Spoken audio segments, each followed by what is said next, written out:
My dear uncle, கேக்குதா? மக்களோட சத்தம் கேக்குதா?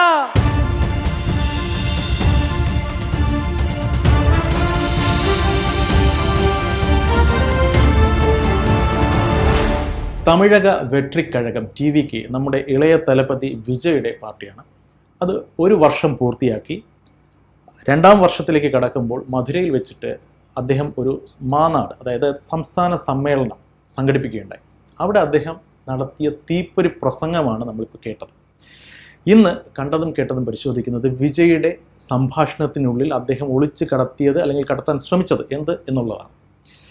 അതിൽ ആദ്യത്തെ ഒരു കാര്യം എടുത്തു പറയേണ്ടത്, ഒരു പവർഫുൾ ലീഡറായി വളരാനുള്ള ശ്രമം വിജയ് തുടങ്ങിയിട്ട് കുറേയധികം നാളുകളായെങ്കിലും അപ് ടു ദ എക്സ്പെക്റ്റേഷൻ അദ്ദേഹത്തിന് എത്താൻ സാധിച്ചിട്ടുണ്ടോ എന്ന് ചോദിച്ചു കഴിഞ്ഞാൽ ഇല്ല എന്നുള്ളതാണ് സബ്ജക്റ്റീവായിട്ടുള്ള എൻ്റെ ഒരു കാഴ്ചപ്പാട്. പക്ഷേ അദ്ദേഹത്തിൻ്റെ ഭാഷയിൽ, മോഹൻലാലിൻ്റെ ഡയലോഗ് കടം കൊണ്ട് പറയുകയാണെങ്കിൽ, ഭാഷയ്ക്കൊരു ശുദ്ധി വന്നിട്ടുണ്ട് എന്ന് പറയുന്നത് പോലെ വിജയുടെ ഭാഷയ്ക്ക് കൃത്യമായ ഒരു ഇരുത്തം വന്ന സീസൺഡ് പൊളിറ്റീഷ്യൻ്റെ നയ ചാതുര്യം വന്നിട്ടുണ്ട്, സർക്കാസം വന്നിട്ടുണ്ട്, കൃത്യമായ ഡബിൾ മീനിങ് കൺവേ ചെയ്യാനും അദ്ദേഹത്തിന് സാധിച്ചിട്ടുണ്ട്. ഇതിന് പിന്നിൽ കൃത്യമായി പ്രശാന്ത് കിഷോറിനെ പോലെ അല്ലെങ്കിൽ അതിന് മുകളിലുള്ള ഏതൊക്കെയോ ഇലക്ഷൻ സ്ട്രാറ്റജിസ്റ്റുകൾ വിജയെ സഹായിക്കുന്നുണ്ട് എന്നാണ് അവിടെ നിന്ന് ലഭ്യമാകുന്ന വിവരം.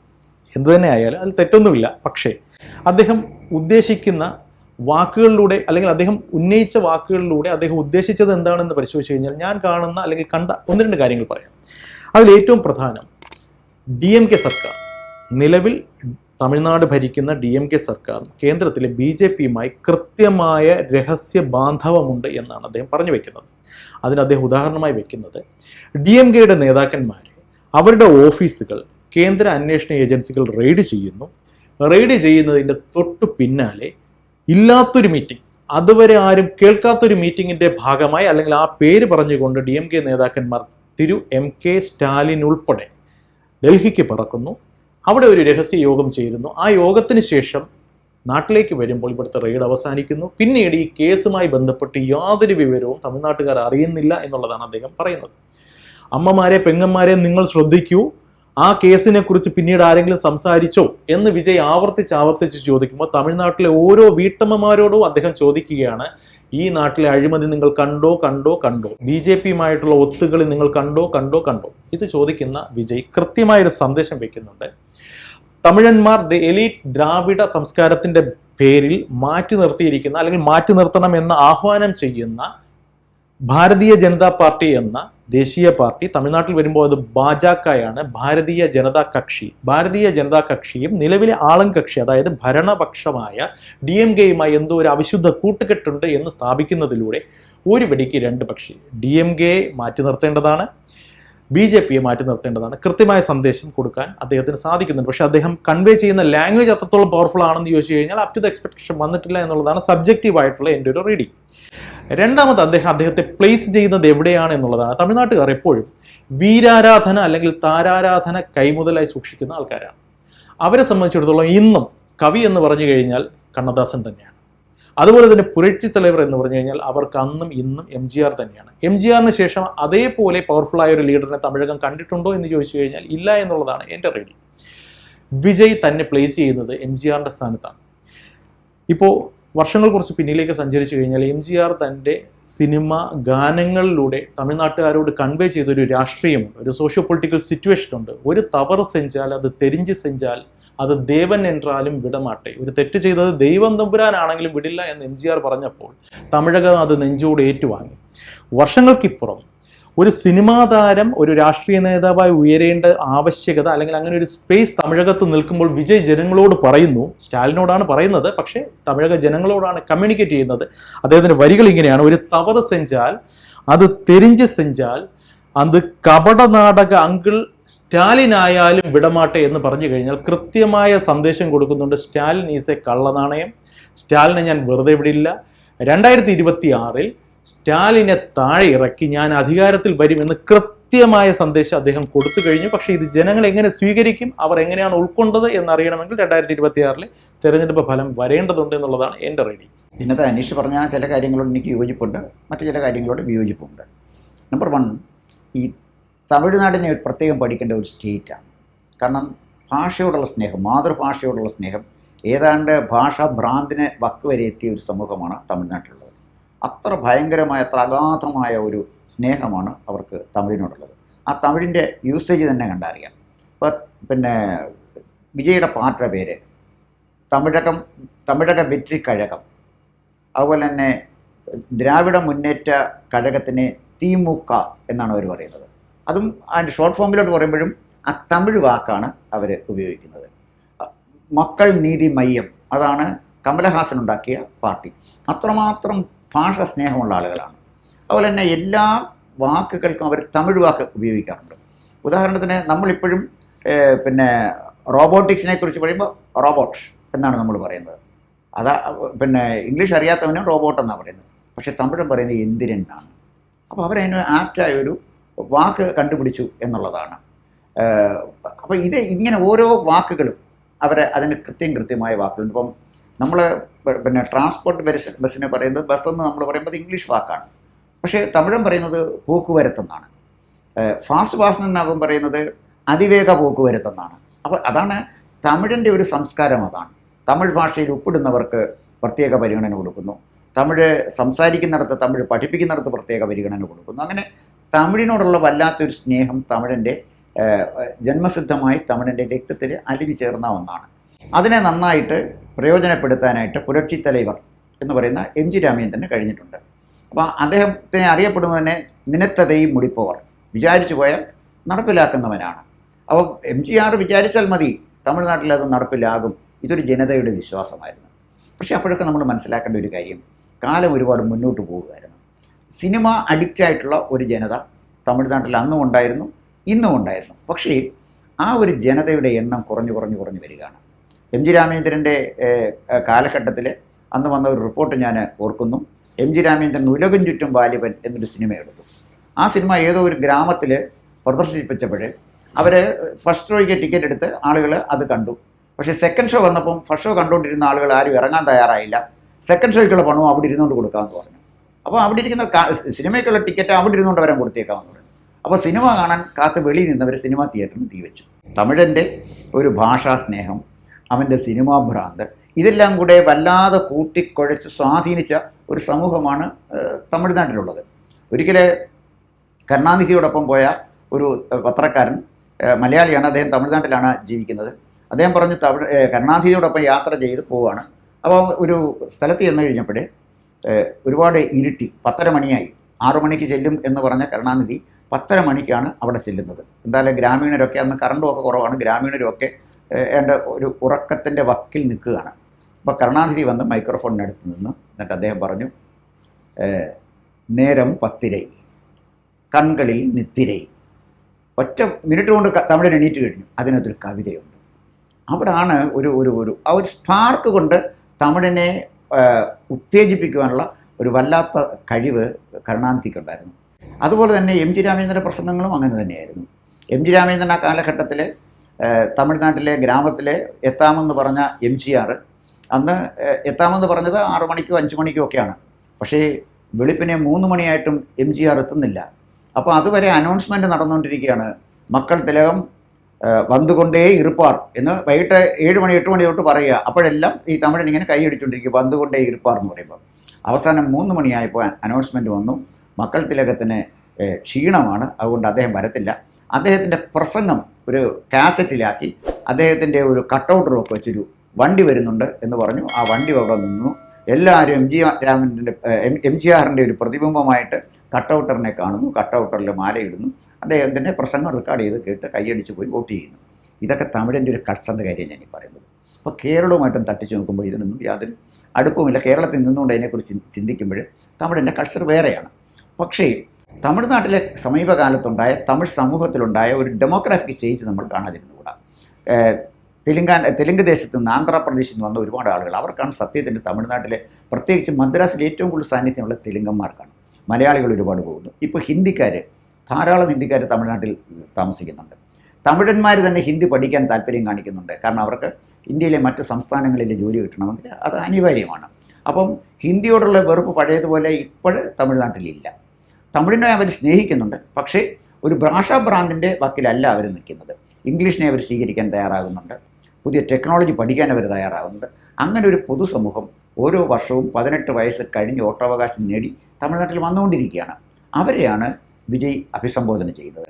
എം ജി രാമേന്ദ്രൻ അഭിസംബോധന ചെയ്ത, കമലഹാസൻ അഭിസംബോധന ചെയ്ത, വിജയകാന്ത് അഭിസംബോധന ചെയ്ത ഒരു സമൂഹത്തിൻ്റെ എണ്ണത്തിൽ കാര്യമായ കുറവ് വന്ന സാഹചര്യത്തിലാണ് വിജയ് ഒരു സിനിമയുമായിട്ട് വിജയ് ഈ രാഷ്ട്രീയ രംഗത്തേക്ക് കടക്കുന്നത്. ഇപ്പോൾ രാഷ്ട്രീയ രംഗത്തേക്ക് നമ്മൾ നോക്കുമ്പോൾ എം ജി രാമേന്ദ്രനെ പോലെ തന്നെ വളരെ പ്രശസ്തനായിരുന്നു ശിവാജി ഗണേശൻ. അദ്ദേഹം അറിയപ്പെട്ടിരുന്നത് നടികർ തിലകം എന്നുള്ളതാണ്, ഏറ്റവും വലിയ നടൻ എന്നുള്ള നിലയിലാണ്. പക്ഷേ ശിവാജി ഗണേശൻ്റെ ഒരു രാഷ്ട്രീയ പാർട്ടി നടത്താൻ ശ്രമിച്ചു, അദ്ദേഹം പരാജയപ്പെട്ടു പോയി. പിന്നീട് അവസാനം കോൺഗ്രസ്സിൽ അദ്ദേഹം ചേർന്നു എന്നാണ് എൻ്റെ ഓർമ്മ. കമലഹാസൻ വന്നു, അദ്ദേഹം ഉലക നായകൻ എന്നാണ് അവർ പറയുന്നത്. ഇവരെല്ലാം ഇവരുടെ ആളുകളെയൊക്കെ ഇങ്ങനെയൊക്കെ പറയും, ഉലക നായകൻ, ലോകത്തിൻ്റെ മുഴുവൻ നായകനാണ് കമലഹാസൻ എന്നാണ് പറഞ്ഞുകൊണ്ടിരുന്നത്. അദ്ദേഹം മക്കൾ നീതിമയ്യം എന്ന് പറഞ്ഞുകൊണ്ടൊരു പാർട്ടി ഉണ്ടാക്കി. അതിൻ്റെ ദയനീയമായ അവസ്ഥ നമ്മൾ കണ്ടതാണ്. വളരെ പരിതാപകരമായ ഒരു അന്ത്യമായിരുന്നു കമലഹാസൻ്റെ പാർട്ടിക്കുണ്ടായത്. അവസാനം കമലഹാസൻ ഈ എല്ലാ തമിഴ്നാടും ഇളക്കി മറിച്ച് ബഹളമുണ്ടാക്കി അവസാനം വന്ന് DMK ചേർന്ന് MK സ്റ്റാലിൻ്റെ കാല് പിടിച്ച് രാജ്യസഭയിലോട്ട് പോകുന്നത് കണ്ടു. ഇതുപോലൊക്കെയുള്ള ആൾക്കൂട്ടം കമലഹാസൻ്റെ മീറ്റിങ്ങിലും ഉണ്ടായിരുന്നു. സ്വല്പമെങ്കിലും മുന്നോട്ട് പോകാൻ കഴിഞ്ഞത് വിജയകാന്തിനാണ്. വിജയകാന്ത് പ്രതിപക്ഷ നേതാവായിട്ട് വരെ വരാൻ കഴിഞ്ഞു. അത് വിജയകാന്തിൻ്റെ ഒരു പ്രത്യേക ശരീരഭാഷയും അദ്ദേഹത്തിൻ്റെ പ്രസംഗവും ഒക്കെ അതിനകത്ത് വഴിതെളിച്ചിട്ടുണ്ട്. അതായിരുന്നു അദ്ദേഹത്തിൻ്റെ കാര്യത്തിലുണ്ടായത്. ഇനി രജനീകാന്ത് രാഷ്ട്രീയത്തിലേക്ക് വരും എന്ന് പറഞ്ഞെങ്കിലും അവസാനം അദ്ദേഹം രാഷ്ട്രീയത്തിൽ വരണ്ട, തൻ്റെ ശരീരത്തിനും തൻ്റെ സമ്പത്തിനും ഒക്കെ ഇതുകൊണ്ട് ഒരു പ്രയോജനം ഉണ്ടാവില്ല എന്ന് മനസ്സിലാക്കി അദ്ദേഹം ആ ഫീൽഡ് വിട്ടു. പിന്നെ അദ്ദേഹം ഒരു BJP അനുഭാവിയായിട്ടാണ് ആദ്യം മുതലേ രജനീകാന്തിനെ അറിയപ്പെടുന്നത്. ഇവിടെ സിനിമാ രംഗത്ത് നടന്ന പരീക്ഷണങ്ങളിൽ പരാജയപ്പെട്ടവരാണ് നമ്പർ 1 ശിവാജി ഗണേശൻ, നമ്പർ 2 കമലഹാസൻ, അതുപോലെ തന്നെ വേറെ ചില ആളുകൾ. സീമാൻ എന്ന് പറഞ്ഞ ആൾ അവിടെ എന്തൊക്കെ ഒരു പാർട്ടി ഉണ്ടായിക്കൊണ്ട് അതിലൂടെയൊക്കെ നടക്കുന്നുണ്ടെന്ന് പറയുന്നു. അദ്ദേഹത്തിനൊന്നും ഒരു കാര്യമായ ഒരു ചലനമൊന്നും അവിടെ സൃഷ്ടിക്കാൻ പറ്റിയിട്ടില്ല. ചെറിയ ചെറിയ ചില ചലനങ്ങൾ തമിഴ്നാട്ടിൽ ഉണ്ടാക്കാനേ കഴിഞ്ഞിട്ടുണ്ട്. ഇപ്പോൾ വിജയ് എന്ന് പറയുന്ന ഈ നടൻ്റെ പ്രത്യേകത, അദ്ദേഹം ഒരു സിനിമയ്ക്ക് 200 കോടി രൂപയാണ് പ്രതിഫലം പറ്റുന്നതെന്നാണ് ഞാൻ അറിയുന്നത്. 52-53 വയസ്സേ ആയിട്ടുള്ളൂ. ഇനിയും കുറച്ചു കാലം കൂടെ എന്തായാലും അദ്ദേഹത്തിന് സിനിമയിൽ നിൽക്കാം. അങ്ങനെ നിൽക്കുകയാണെങ്കിൽ 2,000-4,000 ഒക്കെ കോടി രൂപയുടെ സ്വത്തുക്കൾ അല്ലെങ്കിൽ വരുമാനം ഉണ്ടാക്കാൻ കഴിയുന്ന ഒരാൾ വളരെ പെട്ടെന്ന് അത് വേണ്ട എന്ന് വെച്ച് സമൂഹത്തിലേക്ക് ഇറങ്ങിയിരിക്കുകയാണ്. അപ്പോൾ സിനിമാ നടനായിട്ട് ജീവിക്കുന്നതിനേക്കാൾ ഇനി നല്ലത് ഒരു രാഷ്ട്രീയ നേതാവായി തിരശ്ശീലയിൽ നിന്ന് തമിഴിൻ്റെ മനസ്സിലേക്ക് കുടിയേറാം എന്ന ഉള്ളൊരു പ്രതീക്ഷയിലാണ് അദ്ദേഹം ഈ രാഷ്ട്രീയ രംഗത്തേക്ക് വന്നിരിക്കുന്നത്. രാഷ്ട്രീയ രംഗത്തേക്ക് വന്ന ടൈമിങ് കറക്റ്റാണ്. കാരണം അത് നമ്മൾ സംബന്ധിച്ചേ പറ്റുള്ളൂ. ഓരോന്നിനും രാഷ്ട്രീയത്തിൽ ഏറ്റവും പ്രധാനപ്പെട്ട കാര്യം ടൈമിംഗ് ആണ്. വിജയുടെ എൻട്രി വളരെ കൃത്യമായ സമയത്താണ്. കാരണം DMK വളരെ വേഗം അധപ്പതിച്ചുകൊണ്ടിരിക്കുകയാണ്. ഒന്ന്, സ്റ്റാലിൻ രോഗബാധിതനാണ്. അദ്ദേഹത്തിൻ്റെ അനുജൻ അഴഗിരി, അദ്ദേഹം കുറേ കാലമായിട്ട് അപ്രസക്തനായിരുന്നെങ്കിലും മധുര രാഷ്ട്രീയം നിയന്ത്രിച്ചുകൊണ്ടിരുന്ന അഴഗിരിയാണ്. അഴഗിരി ഇന്നില്ല, അദ്ദേഹം അന്തരിച്ചു. അവിടെ ചോദ്യം ചെയ്യാൻ ആരുമില്ല. പിന്നെ സ്റ്റാലിൻ്റെ മകന് ഉദയനിധി സ്റ്റാലിൻ എന്ന് പറയുന്ന ഒരു ചെറുപ്പക്കാരനാണ്. അയാൾക്ക് എന്തെങ്കിലും ഒരു ചലനം ഉണ്ടാക്കാൻ കഴിയും എന്ന് തോന്നുന്നില്ല. അയാളുടെ കാലിബറുമില്ല, അതിന് ക്വാളിറ്റിയില്ല, ഒന്നുമില്ലാത്ത ഒരു കാര്യമായ വിജ്ഞാനമോ വിവരമൊന്നും ഇല്ലാത്തൊരു ചെറുപ്പക്കാരനായിട്ടാണ് എനിക്ക് അയാളെ തോന്നിയത്. അയാൾക്ക് എന്തെങ്കിലും ഒരു ചലനം ഉണ്ടാക്കാൻ കഴിയുമെന്ന് ഞാൻ കരുതുന്നില്ല. പക്ഷേ സ്റ്റാലിൻ DMK തൻ്റെ കുടുംബസ്വത്താക്കി മാറ്റിയിരിക്കുന്നു. കനിമൊഴി, അതുപോലെ തന്നെ അദ്ദേഹത്തിൻ്റെ മകന്, ഇവരെല്ലാം കൂടെ ചേർന്ന് ഒരു കുടുംബത്തിൻ്റെ ആധിപത്യമാണ് അവിടെ കൊണ്ടുവന്നിരിക്കുന്നത്. ഇപ്പോൾ കുടുംബത്തിൽ തന്നെ അഭിപ്രായ വ്യത്യാസമായി, വഴക്കായി, സ്വത്ത് തർക്കമായി, അതൊക്കെ പോകുന്നുണ്ട്. എല്ലായിടത്തും സ്വത്ത് കൂടുമ്പോഴുണ്ടാകുന്ന എല്ലാ അപജയങ്ങളും മൂല്യച്യുതിയൊക്കെ ആ കുടുംബത്തിൽ സംഭവിച്ചിട്ടുണ്ട്. അപ്പോൾ ഇതാണ് DMKയെ സംബന്ധിച്ചോളം ഒരു പ്രതീക്ഷയ്ക്കും വകയില്ലാത്ത വിധത്തിലാണ് DMK മുന്നോട്ട് പോയിക്കൊണ്ടിരിക്കുന്നത്. ADMK 2 ഗ്രൂപ്പായിട്ട്, പനീർസെൽവത്തിൻ്റെ ഒരു ഗ്രൂപ്പും അതുപോലെ തന്നെ വാഴപ്പാടിയുടെ ഒരു ഗ്രൂപ്പുമായിട്ട് 2 ഗ്രൂപ്പായിട്ട് തിരിഞ്ഞ് AIDMKയുടെ 2 കഥയും കഴിഞ്ഞു. പിന്നെ ശശികല എന്ന് പറഞ്ഞ ഒരാൾ, ജയലളിതയുടെ തോഴിയായിട്ട് വന്ന ഒരു സ്ത്രീയെ കുറേ കാലം അഗ്രഹാല ജയിലിൽ കിടന്നു. അവരും തിരിച്ചു വന്നു, അവരും കോടിക്കണക്കിന് രൂപ സമ്പാദിച്ചു. ഇതിനപ്പുറത്ത് അഭ്യസ്തവിദ്യരായ തമിഴന്മാർക്ക് ഇവരോട് ആരോടും ബഹുമാനമില്ലെന്ന് മാത്രമല്ല അവജ്ഞയാണുള്ളത്. എൻ്റെ തമിഴ്നാട്ടിലെ പല സുഹൃത്തുക്കളോടും ചോദിക്കുമ്പോൾ അദ്ദേഹം ഇവരെ ആരെയും അംഗീകരിക്കുന്നതായിട്ട് എനിക്ക് തോന്നിയിട്ടില്ല. അദ്ദേഹം തന്നെ പറഞ്ഞിട്ടുണ്ട്, ഇതൊക്കെ വെറും തട്ടിപ്പെന്ന് ഉള്ളതിനപ്പുറത്ത് വേറെ ഒന്നുമില്ല. അപ്പോൾ തമിഴ്നാട്ടിലെ ഒരു വിഭാഗം ആളുകൾ എന്ന് പറഞ്ഞാൽ ചിന്തിക്കുന്ന ഒരു വിഭാഗം ആളുകൾ എന്ന് പറഞ്ഞാൽ അർണോൾഡ് ടോയൻബിയുടെ ഭാഷയിൽ പറഞ്ഞാൽ ക്രിയേറ്റീവ് മൈനോറിറ്റി, ഒരു രചനാത്മകമായ ന്യൂനപക്ഷം. എപ്പോഴും ഒരു സമൂഹത്തിന് ചലനങ്ങൾ സൃഷ്ടിക്കുന്നത് ഈ മീറ്റിംഗ് വന്ന് കൈയടിക്കുന്ന യാതൊരു ബോധവുമില്ലാത്ത ഒരു ജനതയല്ല, മറിച്ച് ആ സമൂഹത്തെ നയിക്കുന്ന രചനാത്മകമായ ന്യൂനപക്ഷമാണ്. അത്തരം ഒരു ക്രിയേറ്റീവ് മൈനോറിറ്റി ഘട്ടം ഘട്ടമായിട്ട് തമിഴ്നാട്ടിൽ വളർന്നു വരുന്നുണ്ട്. അവർ ഭാഷയുടെ അതിനകത്ത് ഒതുങ്ങി നിന്ന് ഭാഷാഭ്രാന്തമായി പോകേണ്ടവരല്ല തമിഴന്മാരെന്നും, തമിഴകത്തിന് പുറമേ ഒരു ലോകമുണ്ടെന്നും ആ ലോകം വളരെ വിശാലമാണെന്നും ആർട്ടിഫിഷ്യൽ ഇൻ്റലിജൻസിൻ്റെയും അതുപോലെ തന്നെ കൈറ്റി യുഗത്തിലെ വലിയ മാറ്റങ്ങളുടെ ഒരു കാലഘട്ടത്തിലാണ് തങ്ങൾ താമസിക്കുന്നതെന്നും തിരിച്ചറിയുന്ന ചെറുപ്പക്കാരാണ്. തമിഴ് ഗ്രാമങ്ങൾ തന്നെ മാറിയിരിക്കുന്നു. തമിഴ്നാട്ടിൽ നിന്നും കേരളത്തിലേക്ക് തൊഴിൽ തേടി വന്ന ആളുകളൊക്കെ ഇന്ന് തമിഴ്നാട്ടിലേക്ക് തിരിച്ചു പോയിരിക്കുന്നു. അവർക്കൊക്കെ ഗ്രാമങ്ങളിൽ ജീവിക്കാനുള്ള സൗകര്യങ്ങളുണ്ടായിരിക്കുന്നു. അപ്പോൾ തമിഴൻ്റെ ജീവിത സൗകര്യങ്ങൾ മെച്ചപ്പെട്ടു, അവൻ്റെ വരുമാനം മെച്ചപ്പെട്ടു. പാവപ്പെട്ടവനൊക്കെ അവൻ്റെ കുട്ടികളെ വിദ്യാഭ്യാസ സ്ഥാപനങ്ങളിൽ വിട്ട് പഠിപ്പിക്കാൻ തുടങ്ങി. പഠിച്ച് പുറത്തേക്കിറങ്ങുന്ന കുട്ടികൾക്ക് അവരുടെ അച്ഛനും അമ്മയും ആരാധിച്ചിരുന്ന സിനിമാ താരങ്ങളെ ആരാധിക്കുന്ന ഒരു സമ്പ്രദായം അവരെ അനുവർത്തിച്ച് വരണമെന്നില്ല. കുറേ കാലം മുമ്പ് പിന്നെ മലയാളത്തിലൊരു പ്രശസ്ത സംവിധായകൻ ഇറക്കിയ ഒരു സിനിമയിലെ ശോഭന അവതരിപ്പിക്കുന്ന ഒരു കഥാപാത്രമുണ്ട്. അവരെ എം ജി രാമചന്ദ്രൻ്റെ പടം കൊണ്ടുവന്ന് അവിടെ വീട്ടിലെ ഒരു ഭിത്തിയിലെ തറച്ചു വെക്കുമ്പോഴേ ഒരു കഥാപാത്രം ചോദിക്കും ഇതാരെന്ന് ചോദിച്ചപ്പോൾ എൻ്റെ കടവുളയാണെന്ന് പറയുന്നു. തമിഴ്നാട്ടിൽ അങ്ങനെ കടവുളയാണ്. പല തമിഴന്മാരുടെയും ബാർബർ ഷാപ്പുകൾ കേരളത്തിലുണ്ടായിരുന്നു. അവിടെയൊക്കെ എം ജി രാമചന്ദ്രൻ്റെ പടം ഇങ്ങനെ മാലയിട്ടൊക്കെ വെച്ചിരിക്കുമായിരുന്നു. ഇന്ന് ആ കൾച്ചർ മാറി, തമിഴന്മാർ പുരോഗമനപരമായൊരു ജീവിതത്തിലേക്ക് കടക്കുകയാണ്. ആ ഒരു സാഹചര്യത്തിലാണ് വിജയ് ഇത്തരം ഒരു പാർട്ടിയായിട്ട് വന്നത്. വിജയുടെ വളരെ ഹിറ്റ് ഡയലോഗുകളോ അതല്ലെങ്കിൽ വിജയുടെ മുന്നിൽ ഇരുന്ന ആൾക്കൂട്ടമോ എത്രമാത്രം മാറ്റങ്ങൾ സൃഷ്ടിക്കാൻ, എത്രമാത്രം സ്വാധീനം ചെലുത്താൻ, ഈ തമിഴിൽ എത്രമാത്രം സ്വാധീനം ചെലുത്താൻ കഴിയും എന്ന് നമുക്കിപ്പോൾ പറയാൻ പറ്റില്ല. രാഷ്ട്രീയ പാർട്ടികൾ ഇത്തരം പ്രചരണമൊക്കെ നടത്തിയിട്ടുണ്ട്.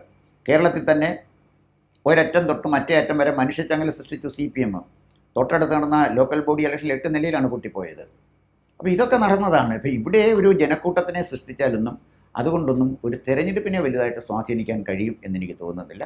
പക്ഷേ വിജയ് എന്ന് പറയുന്ന ചെറുപ്പക്കാരന് നന്നായിട്ട് പ്രസംഗിക്കുന്ന ആളാണ്. ഈ പറഞ്ഞ പോലെ സിനിമാ രംഗത്ത് നിന്ന് വന്ന സാമൂഹ്യ രംഗത്തെ രാഷ്ട്രീയ രംഗത്തേക്ക് വന്ന ഒരാളാണ്.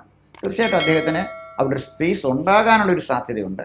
പക്ഷേ അത് നമുക്കറിയണമെങ്കിൽ തീർച്ചയായിട്ടും 2026 തെരഞ്ഞെടുപ്പ് കഴിഞ്ഞെങ്കിലേ അറിയുകയുള്ളൂ.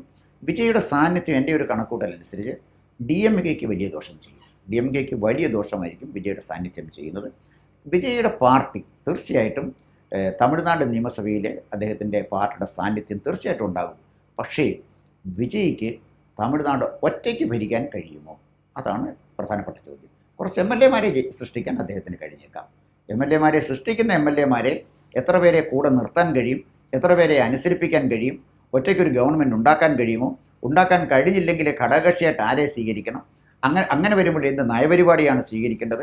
അതിനൊരു കോമൺ മിനിമം പ്രോഗ്രാം ഉണ്ടാകണ്ടേ? ആ കോമൺ മിനിമം പ്രോഗ്രാം തമിഴിന് അംഗീകരിക്കും? ഒരുപാട് പ്രശ്നങ്ങളാണ്.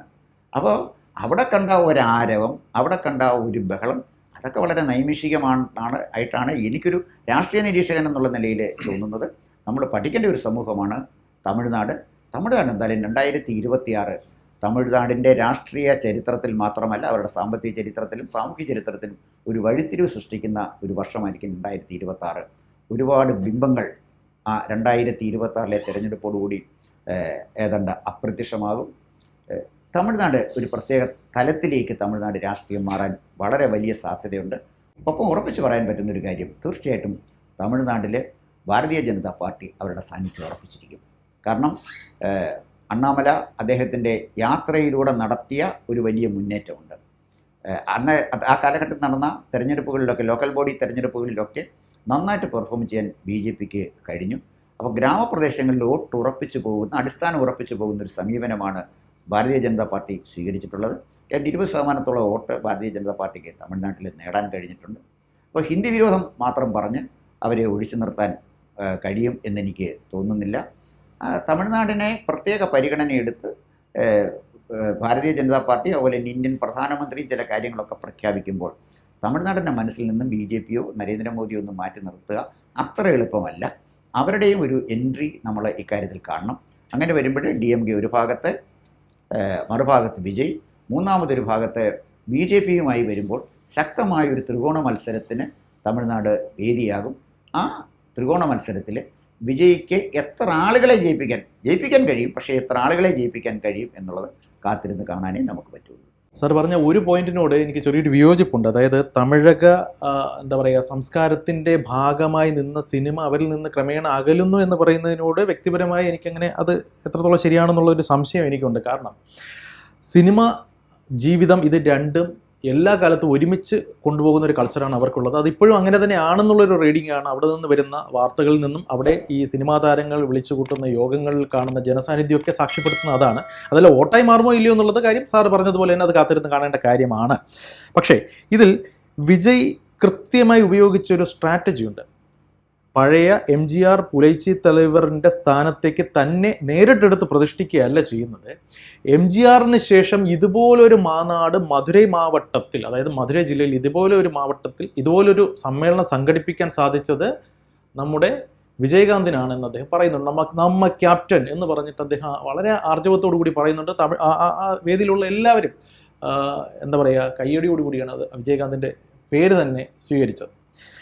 വിജയകാന്തിന് ശേഷം ഇനി ഒരു ആൾക്കൂട്ടം അല്ലെങ്കിൽ ഇങ്ങനെ ഒരു കൂട്ടം ഇവിടെ കൂടിയിട്ടുണ്ടെങ്കിൽ അത് നമ്മ പാർട്ടിക്ക് വേണ്ടിയിട്ടാണ് എന്ന് അദ്ദേഹം പറഞ്ഞു വെക്കുമ്പോൾ MGR തുടങ്ങി വെച്ചത് വിജയകാന്ത് പൂർത്തീകരിക്കാൻ ശ്രമിച്ചു. പക്ഷേ അൺഫോർച്ചുനേറ്റ്ലി അദ്ദേഹത്തിന് അത് സാധിച്ചില്ല. ബട്ട് ഐ വിൽ ഡു എന്നുള്ള കൃത്യമായ മെസ്സേജ് അദ്ദേഹം കൊടുക്കുന്നുണ്ട്.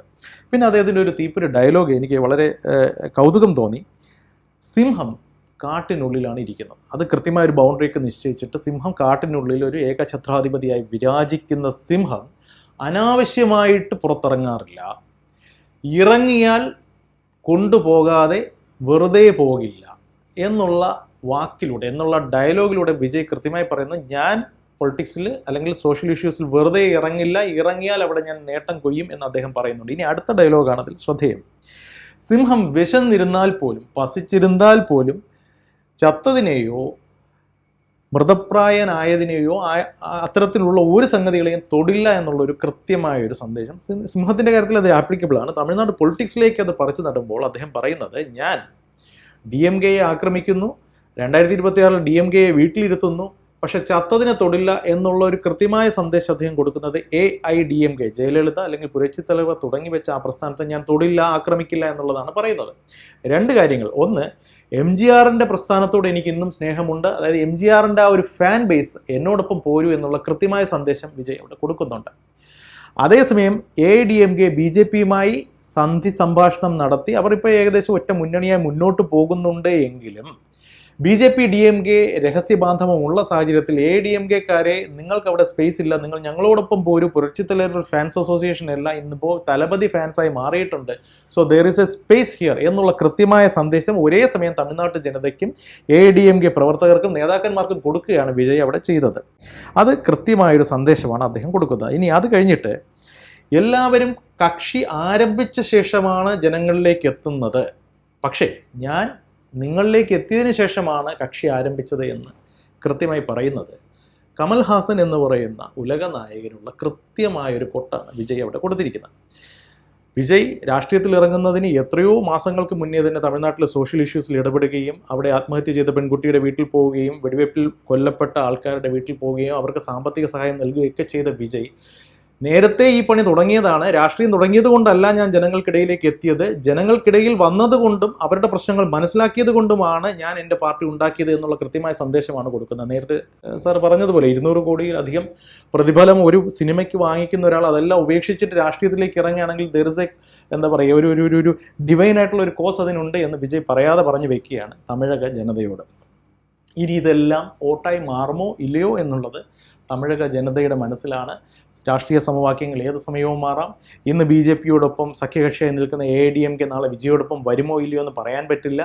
അങ്ങനെയാണെങ്കിൽ ചിലപ്പോൾ ഒരുപക്ഷെ BJP ഒറ്റയ്ക്ക് മത്സരിക്കേണ്ട സാഹചര്യം വന്നേക്കാം. എന്നിരുന്നാലും ഓൺ ദ ഹോൾ ഒരു ത്രികോണ മത്സരത്തിന് 2026 തമിഴ്നാട്ടിൽ എന്തുകൊണ്ടും ഒരു ത്രികോണ മത്സരത്തിനുള്ള സാധ്യത തള്ളാനാകില്ല. വരും ദിവസങ്ങളിൽ തമിഴക രാഷ്ട്രീയത്തെ വിശേഷങ്ങൾ നമുക്ക് പരിശോധിക്കാം. പുതിയൊരു വിഷയമായി വീണ്ടും കാണാം. നന്ദി. കൂടുതൽ വാർത്തകളും വിശേഷങ്ങളും നേരിട്ട് ലഭിക്കാൻ ജനങ്ങളിൽ നിന്ന് ജനങ്ങളിലേക്ക് ജനഭൂമി ന്യൂസ് സബ്സ്ക്രൈബ് ചെയ്യൂ. ബെൽ ബട്ടൺ അമർത്താനും മറക്കരുത്.